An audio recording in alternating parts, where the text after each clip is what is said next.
on va dire au fond, bon, de toute façon, qu'est-ce qu'il a perdu le type? De toute façon, l'essence, il paye. Il prend ses gosses. Le temps, il le passe. Il a 2 places dans sa voiture. C'est la moindre des choses, non? C'est normal. Il prend mes enfants, de toute façon, il n'a rien à perdre. Ni l'essence parce qu'il fait le même transport pour ses enfants, ni le temps passé parce qu'il a le temps, etc. etc. Bon, juste qu'il les prend 2 chez lui à l'ascenseur, elle les met dans le parking, il les met dans la voiture et c'est fini. Bah, la solidarité.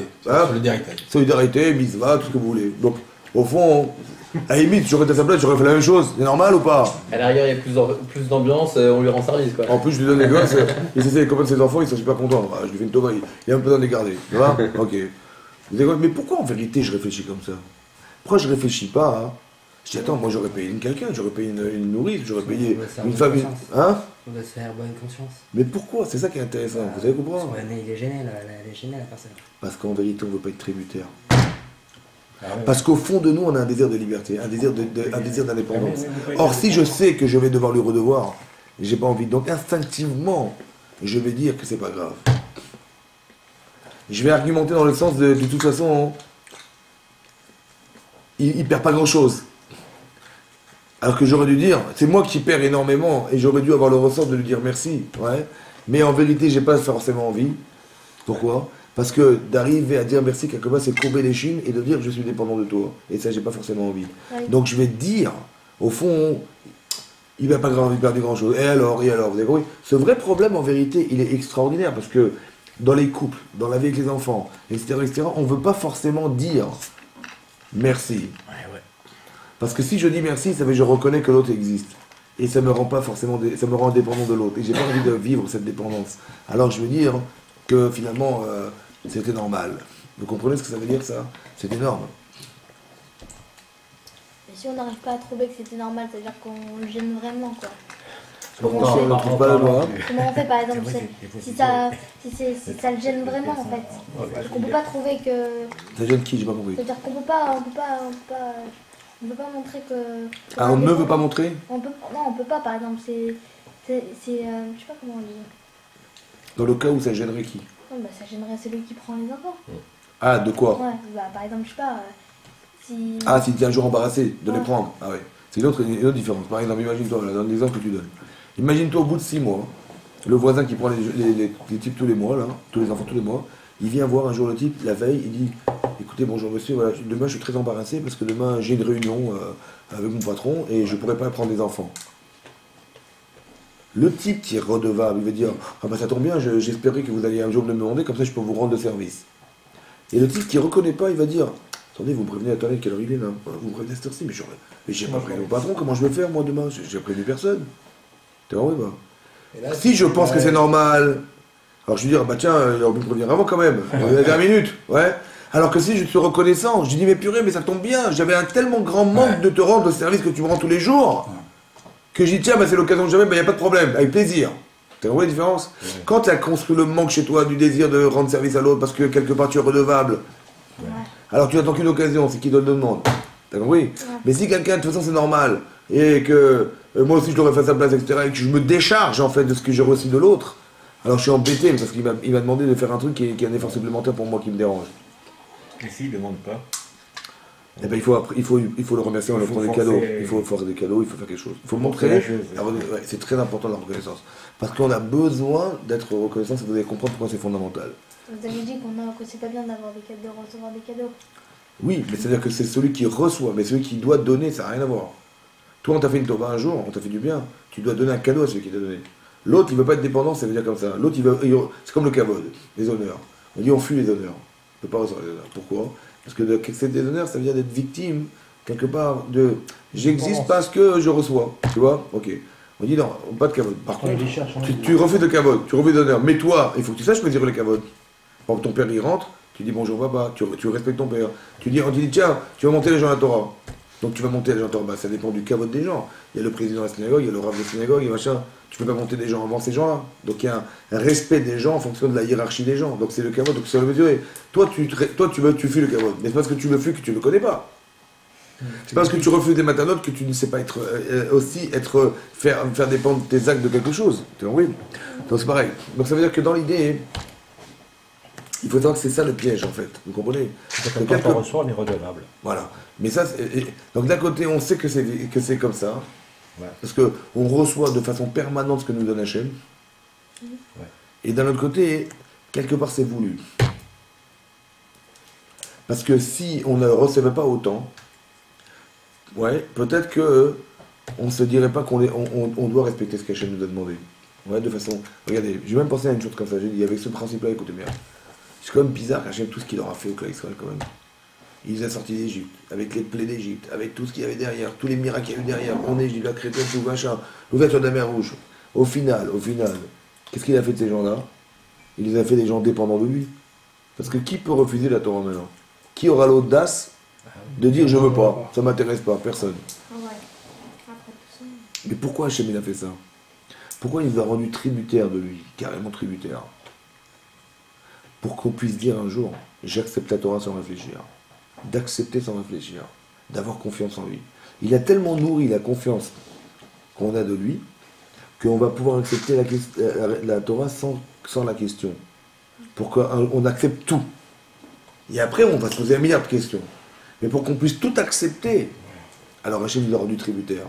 Vous avez compris ce que ça veut dire? Mais pas besoin de me faire tributaire, parce que c'était normal qu'on devait accepter la Torah. Non, c'est pas normal, non. Parce que tous les peuples ont refusé. C'est bon. Ah, Quand donc, tu ça veut reçois dire pas que des gens. Si nous n'avions rien fait, personne n'aurait eu la Torah. Non. Mais c'est logique, pourquoi? Tu n'aurais même pas dit je veux la Torah. Parce que tu ne peux pas accepter quelque chose que tu connais pas. Donc c'est parce qu'ils nous avaient rendu tributaires qu'on a accepté la Torah. Exactement. Pareil avec tes enfants. Si tu leur donnes du bien, ils auront honte de ne pas te rendre ce qu'ils t'ont donné. Mais tu dois faire deux choses. Un, leur expliquer en quoi il faut reconnaître ce qu'on leur donne. Et deux, que la conséquence immédiate, c'est de ne plus jamais refuser. Parce que quelque part, toi tu vas être crédible avec tes enfants, donc toi tu penses que tu apportes le mieux. Seulement lui il peut ne pas te faire confiance. Alors pour qu'il arrive à avoir cette confiance aveugle en fait, de t'écouter, il faut que tu donnes. Il faut que je donne et que lui sache que je donne. Et que tu y comprennes. Alors je vais t'expliquer pourquoi c'est comme ça. Regardez. Pour qu'il dise merci un jour, il faut que tu lui apprennes à dire merci. Mais comment il va dire merci? Regarde les gens qui sonnent. Ouais. Quand ça sonne. Mais quand c'est... Il y a quand même une question qu'on se pose, parce qu'on nous a sorti Il y a de une tout ça, d'accord? Une question. Ouais. Alors, comment on peut expliquer pourquoi aujourd'hui on a tant de problèmes avec les pays arabes? Ah, Est-ce qu'il y a on va pas... pas rentrer dedans parce que c'est un autre sujet. C'est un autre sujet? Ouais. C'est complexe. Ouais, c'est complexe. Non, mais c'est pas le sujet vraiment. Donc je voudrais rester en contexte pour bien expliquer le principe. C'est on n'échappe pas, c'est dommage qu'on échappe. Mais regardez. Il n'a pas bougé. Il n'a pas bougé. Non, il faut tout finir. Alors, Il n'a pas bougé. qu'est-ce que je disais donc? Je dis comme ça. Comment je vais apprendre aux gens à dire merci? Ouais. Il y a des gens, vous leur rendez service et ils ne vous disent pas merci, forcément. Ouais. Alors, comment ça s'explique? Vous voyez? Et comment on va réussir à leur faire comprendre qu'il faut dire merci? Alors écoutez bien. On a rapporté une fois cette référence, c'est marqué dans la Torah. Ouais, dans la Torah, c'est marqué que lorsque on est sorti des chips, lorsque... Les chips. Alors, lorsque... Il a compris. Lorsque, comment il s'appelle? Lorsque Léa, qui était la femme de Yaakov, Shalom Aleichem, que lorsque Léa, qui était la femme de Yaakov Avinu, elle a eu son quatrième enfant, ouais. Elle l'a appelé comment? Elle l'a appelé comment son quatrième enfant? Yehuda. Pour remercier, Chazak. Elle l'appelle Yehuda parce que le mot Yehuda, il vient du mot Oda'a. Oda'a qui veut dire remerciement. Alors pourquoi elle a remercié qu'au quatrième enfant et pas au premier, au deuxième ou au troisième? Parce qu'elle a eu plus que la part des autres. Très bien. Parce qu'en fait, elles étaient combien de femmes? 4. Il y avait combien de shvatim possibles? 12. Donc combien maximum par femme? 3. Maintenant, elle a eu 3. Et elle a eu plus que 3. Elle a eu au-delà de ce qu'elle devait recevoir. Ouais. Donc elle a eu au-delà de ce qu'elle devait recevoir. Elle a eu 4. Donc elle a dit Toda, merci, Yehuda. Elle a reconnu le bien que je lui avais fait de l'avoir donné un quatrième enfant qui était plus que ce qu'elle devait recevoir. Qu'est-ce qu'on apprend d'ici? Qu'est-ce que Rachid nous voulait nous dire? Qu'est-ce qu'on apprend d'ici? On apprend d'ici qu'on dit merci que lorsque on a eu plus que ce qu'on devait recevoir. Ouais. De ce qu'on estimait recevoir. Ça veut dire que quand est-ce que les gens ne disent pas merci alors? Par l'absurde. Si tu reçois, tu dis merci que lorsque quoi? Quand t'as plus? Quand t'es plus, donc quand est-ce que tu dis pas merci? Quand c'est tu normal. vas avoir- quand tu as ce que tu devais Quand c'est recevoir. ric-rac, quoi. Et Ou comment ça se fait que tu pensais que c'était normal ce que tu devais recevoir? Parce que tu dis pas merci même au bout de 4, 5, 6, 7 fois. Parce que qu'est-ce qu'il a manqué? Tu ne dis pas merci. Mais c'est Une fois, une femme, elle m'a dit, vous savez quoi? Il y a des gens qui sont venus dans mon quartier. Ils venaient d'ailleurs, ils sont venus dans mon quartier. Et je me suis occupé d'eux pendant toute l'année. Je me suis occupé d'eux, ça veut dire que je leur ai trouvé un appartement. Après, je les ai aidés à trouver du travail. Les enfants, on leur a fait des cours particuliers pour les aider, etc. pendant toute l'année. Et les gens, ils ont eu. Donc, je les ai vraiment aidés. Hein. Et j'étais vraiment gêné. Je me dis pourquoi? Parce que quand est arrivé Rosh Hashanah, ils m'ont même pas envoyé une carte de remerciement de Rosh Hashanah. Pour remercier tout ce que je leur ai fait. Ouais. Elle était embêtée. Je lui dis, madame, s'ils ne savaient pas écrire, ça vous aurait gêné? Elle m'a dit, bah non, on ne va pas plus écrire. Je dis, bah ils savent pas lire. Ils savent pas lire le bien qu'on leur fait. Ils savent pas lire. Maintenant, comment ça se fait que les gens, on leur fait tous cette vote, ils savent pas lire? Ils savent pas reconnaître le bien qu'on leur fait. Comment ça se fait? Qu'est-ce qui manque? Il y a quelque chose. Quoi? Qu'est-ce qui leur manque? Qu'est-ce qu'il faut leur apprendre? Hein? Mazé? Mimous. Qu'est-ce qu'il faut leur apprendre? Qu'est-ce qu'il faut leur dire pour leur faire comprendre ce qu'ils ont raté? Que si Rachel, si Léa, pardon, elle devait avoir 3 enfants et pas plus, elle a eu 4, elle a dit merci, donc c'est quand est-ce qu'on dit merci? Quand on a plus que prévu. Et donc quand est-ce qu'on a plus que prévu? Quand on a déjà eu. Dis merci. quand on a déjà su mettre une limite à ce qu'on pouvait recevoir. Ouais. Ah oui. Mais si je ne mets pas de limite à ce que je dois recevoir, ben je dois toujours recevoir. Ouais. Ouais. Mais Ah oui, comment c'est jamais assez. Hein, c'est- Ouais. Non, je dis mais c'est normal. Oui, Alors, c'est normal. une femme, elle m'a dit une fois, elle m'a dit, vous savez quoi, je suis embêté, c'était une belle-mère. Elle m'a dit voilà, mon genre il vient me voir, il me donne ses enfants à garder, tu vois. Il me donne une fois, 2 fois, 3 fois. Il me dit mais je vous remercie, un petit cadeau, un petit machin, un petit remerciement et tout. Je dis je comprends pas comment ça se fait, j'ai la vie qui me dit pas merci. Ça, c'est le rôle de la belle-mère. Alors je lui ai dit, vous savez pourquoi? Parce que votre genre, sûrement il croit, hein, il pense qu'il vous fait une tova de les amener chez vous. Parce que vous avez sûrement beaucoup langui, et vos petits chéris à vous, vous les avez à la maison une fois, au moins une fois comme ça, vous les avez. Ah merci mon chéri, donc pourquoi tu veux que je les remercie? Mais c'est toi qui devrais te remercier que je te les amène. Vous avez compris ou pas? La personne, elle réfléchit pas comme elle a perdu. Elle aurait pu perdre. Parce qu'elle dit, bon, ben non, j'ai trouvé quelqu'un qui parle les enfants, mais bon, sinon j'aurais dû trouver une babysitter. Et j'aurais dû laisser une étrangère. Et je sais pas, et j'aurais été inquiet, j'étais au restaurant avec ma femme, j'aurais été inquiet toute la soirée parce que je sais pas comment elle va s'en occuper. Maintenant que j'ai ma belle-mère, ah bon, Rachem, ouais. Mais j'ai pas réfléchi dans l'intérêt que j'avais d'avoir une belle-mère. J'ai réfléchi dans l'intérêt qu'elle avait de garder mes enfants parce que ça lui fait plaisir à elle. Je lui ai donné en plus, vous avez compris ou pas? Donc on réfléchit pas dans ce on aurait pu perdre, mais on réfléchit dans ce qu'on peut gagner. Alors qu'elle a dit, mais moi je suis vieille, pour moi c'est difficile, j'ai pas toujours la patience, etc., tu vois. Donc il réfléchit pas dans ce qu'elle peut aussi perdre. Et vous savez pourquoi? Parce qu'au départ, on n'a pas su mettre une limite à ce qu'on doit recevoir. Il fallait 3. Tu as eu plus que 3, alors tu dis merci. Mais comme il n'y a pas de chiffre au départ, il n'y a pas combien je dois recevoir, elle est où la normalité? C'est combien le sens de la normalité? Alors, elle a fait 2 fois, 3 fois, 10 fois, bah oui, ben c'est normal. Vous avez compris ou pas? Comme, surtout dans une vie de couple, dans une vie avec les enfants, etc. Ouais, que, en fait, on est mariés. Donc c'est normal. Elle me rend service, je lui rends service, etc. Je vais dire, mais attends, c'est l'évidence. Parce que le contraire est faux. Par exemple, ma femme, elle m'a fait un super plat ce jour-là, elle était contente avec mon mari, elle va dire, il va super bien apprécier tout ça. Et le type, il est en train de manger, il regarde un match de foot, il mange, tu vois. Il mange, c'est super bon et tout. Et puis après, elle lui dit alors ouais, bah quoi, alors, bah quoi Toujours à 0. Sans plus. toujours un zéro, C'est sans plus. tu vois. Alors je lui dis, pourquoi tu dis pas merci? Je lui dis merci, bah heureusement, bon, heureusement que c'était bon, quand ça va être pas bon. Voilà. Je lui dis, t'as raison. Ça, c'est par rapport à ce qu'elle t'a fait. Tu dis, c'est normal. Mais par rapport à ce que t'as gagné, toi. Si c'était normal, c'est-à-dire que t'avais mangé un plat classique. T'aurais dit, bah, tu serais aussi autant nourri. Maintenant, tu vois bien qu'il y a un plus. Donc, si tu mets pas de limite dans ce que tu dois recevoir, tu diras jamais merci. Vous avez compris? C'est-à-dire que la karatatov, au départ, pour être reconnaissant du bien qu'on nous fait, il faut savoir mettre au départ une limite. Si on n'apprend pas à mettre une limite à ce qu'on doit recevoir des autres, alors on dira jamais merci. Il fallait shlosha, 3, et après 3 c'est plus que 3, c'est bon. Mais c'est. Comment moi je fais? Eh ben il faut savoir, Tu me donnes tout le temps. partir du principe qu'en vérité, il faut partir du principe que c'est le contraire, on devrait rien avoir. Bah voilà, dans ce cas-là, Ah, ok. Maintenant, ma femme elle a Elle fait ça, aurait dit, ou vous moi avez j'ai fait à ma femme. J'ai fait à ma femme quelque chose, en vérité on n'attend rien. Parce qu'en vérité, au fond de nous, on a un désir d'indépendance. Et on dit rien. Écoute-moi bien, j'ai dit au début du cours, Ouais. j'ai dit que Hachem il a insufflé un souffle de vie, ça veut dire un souffle d'indépendance. Chaim, on veut être indépendant. Mais en vérité, si tu veux t'attendre, pourquoi t'attends des autres? Ah, tu dis, bah oui, bah, je me suis marié aussi pour ça.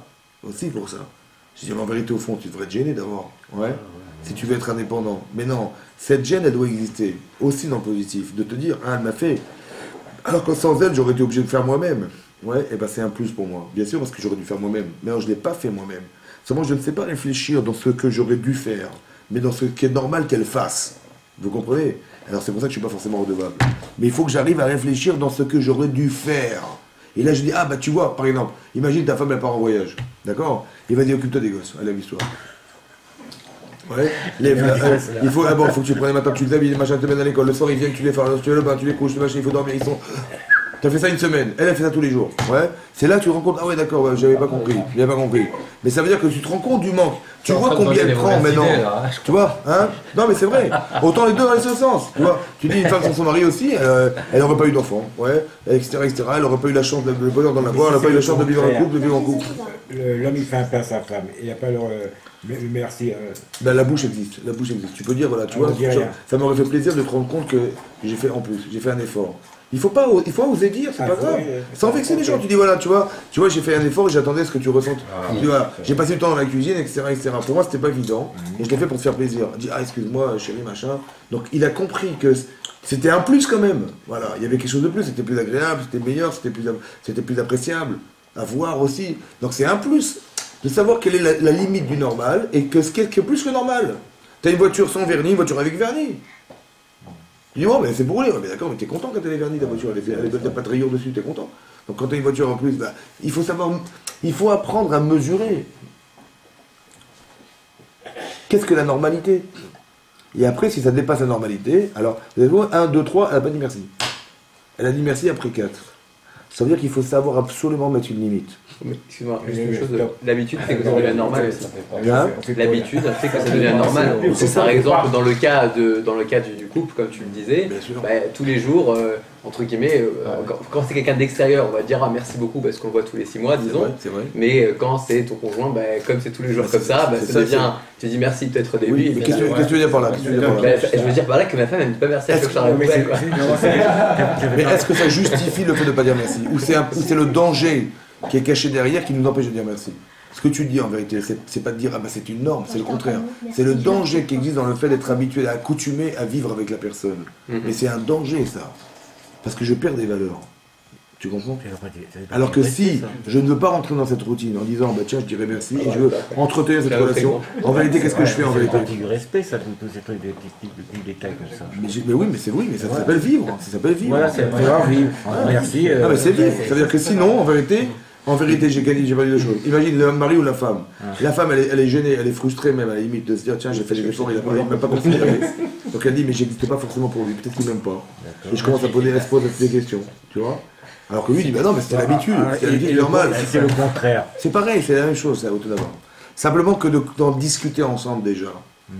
La communication. Ben oui, parce que si la femme dit bon bah c'est pas grave, il a rien dit, elle est comme ça, ou le mari est pareil, tiens je lui fais un cadeau, elle a trouvé ça normal, bah tu dis moi 10 ans de mariage c'est normal, un petit bijou c'est normal. Ouais mais il n'y a rien de normal. Mais oui, bah, il faut comprendre qu'il y a un plus. Voilà. Il faut comprendre en quoi c'est un plus. Pas de justifier le plus sous prétexte qu'on rentre dans des normes. Ça fait partie des normes. D'accord, mais donc concrètement au quotidien tu dois te remercier à chaque fois? C'est pas du respect. Toi, tu remercies à chaque fois quand tu moi je dis que c'est très important parce que quand tu te lèves le matin, qu'est-ce que tu fais quand tu te lèves le matin? Pourquoi? Mais tous les jours c'est comme ça. Tous les jours. Et c'est tellement vrai, c'est tellement dur de dire Modani parce que de toute façon c'est tellement quotidien. Non mais t'as raison, mais ça veut dire que non mais la première chose que tu dis c'est Modani tu remercies Hachem. Ouais. Je remercie Hachem d'avoir remis ma neshama dans mon corps.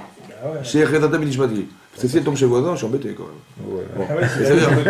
Mais ça veut dire que quelque part, on nous remercie Hachem parce que chaque jour est un chidouche. Tu vois, en vérité, quand tu réfléchis, chaque jour est différent. Il n'y a pas un jour qui ressemble à un autre. Chaque jour est une vie différente. Mais non, mais c'est différent. Tous les jours. Mais c'est incroyable. Mais pourquoi Hachem a créé la variété? Pour nous habituer à dire merci. Ouais. Que d'un côté, tout ce qu'on nous donne, en fait c'est incroyable parce que avec tout ce qu'on nous donne tous les jours, on est tombé dans l'accoutumance en se disant, bah, c'est normal. Ouais. C'est ça, Tu le piège. vois, C'est le piège. c'est normal. Tu entends, c'est normal. Je sais pas, t'as pas de carie dans les dents, t'as pas de problème cardiaque, t'as pas de problème, t'arrives à te mouvoir comme tout le monde, t'arrives à réfléchir comme tout le monde, t'arrives à respirer comme tout le monde, c'est normal. Mais quand tu vois les autres qui n'ont pas cet avantage, tu dis, bah, c'est pas normal. Et de l'autre côté, de te dire que c'est pas normal, ça veut dire qu'Hachem, il est pas normal. Ah oui, parce que pourquoi l'autre, il est aveugle Hachem, il a rien à foutre. L'autre, il a pas eu de chance, hein, c'est tout. Voilà. Donc il y a un problème, ouais. En vérité, il faut dire comme ça. En vérité, la vie d'un aveugle, c'est aussi normal. Parce qu'il vit, il existe. Le fait qu'il soit là, c'est normal. La différence, c'est que toi, tu as des yeux. Tu as plus. Alors, moderne, il est fanécha. Tu comprends? Mais lui, il peut Tu as eu dire plus que qu'il ta a- part. Tu as eu plus que la part. Parce que tu aurais pu être comme ça. Lui, Tu aurais pu, déjà, un type aurait pu être handicapé. Il existe aussi en tant qu'handicapé. Il a sa vie handicapé. Il va se réaliser en tant qu'handicapé. Mais la différence, c'est que toi, moderne, il est fanécha. Voilà. C'est qu'en vérité, Hachem, il a créé ces contrastes. Vous savez pourquoi? Pour qu'on arrive à comprendre en vérité combien vaut la vie. C'est énorme. Parce que nous, combien on aurait payé pour voir? c'est quelqu'un Un qui type est qui est- sourd, muet, Pareil. aveugle. Ouais, je te raconte pas. Écoute-moi bien, c'est-à-dire, un type, il est aveugle. Tu lui dis, tu vas le voir, tu lui dis, dis-moi, on a trouvé un processus pour arriver à faire retrouver la vie. Alors, combien L'opération, tu veux ou pas? Il dit, ah oui. Bon, mais ça coûte très cher. Combien tu peux mettre? Pour retrouver la vue, combien ça coûte? Pas de prix. Il y a pas de prix. L'autre, il est sourd pour retrouver ses oreilles. Louis. Ça va, deux oreilles. Il entend rien. Il n'a jamais entendu de sa vie. L'autre, il n'a jamais vu ses enfants. c'est pas Il dit, il va pouvoir voir ses enfants. Combien ça coûte? 10 milliards d'euros. Je sais pas, 10 millions, c'est pas cher. Bon, après l'autre, il est muet, il peut pas parler. Combien ça coûte? L'autre, il est handicapé, il peut pas se mouvoir, il peut pas marcher. L'autre, il est fou. Il est fou, carrément fou, son cerveau, il est HS.